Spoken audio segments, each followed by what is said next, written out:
And I can tell you that this fund I work in, we owned a lot of non-agency securities left over from the crisis, 2006, 7, 8 vintage, kind of subprime, believe it or not, Alt-A, option arms and things like that. 6 months ago, these things traded, some of these securities trade at $30, now they're at 90 or 80. The investors can't get enough of them.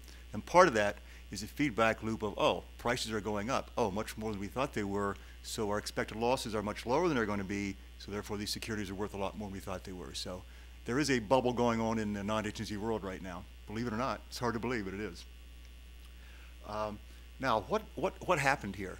A lot of different things. Investors came in much stronger than I thought they would. Certainly by the big guys, BlackRock and Colony with their big buy programs in different markets.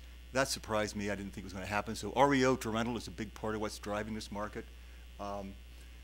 The other thing is, over the years, past 5 years, 4 years anyway, we've talked about the different government programs, the HAMP 1, 2, 3, 4, the HARP 1, 2, 3, 4, et cetera, et cetera. And each one by itself, we kind of made fun of it. But you put it all together, you got, 20 programs? They have had an impact. Several million people have been, helped with their housing problems because of these various government programs. So in total, they actually have had an impact. There's a shadow demand I put up here, meaning that, housing formation for the past several years has been like, well below trend. And that's sort of, if you will, some pent-up demand, I think, for housing, which is out there, that at some point will have an impact on houses. So that's a positive sign. And finally, one of the driving forces here is this tight inventory situation we saw earlier. And part of it really surprised me in the sense that I thought, because people were underwater on their houses, that they wouldn't be part of the trade-up bid for new houses. So that would be detrimental to the housing market.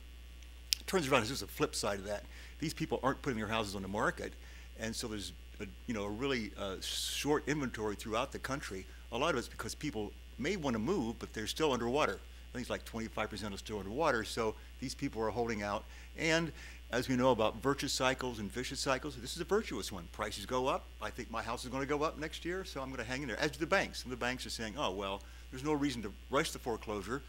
This thing's going higher, so we're hanging in there. So I think a lot of the short inventory are actors who are just pulling their houses or keeping them from coming into the market. And finally, that last article up there, last point, is the foreclosure inventory is still pretty enormous. Hasn't declined very much, and those houses are not in the marketplace. It's certainly in the judicial states.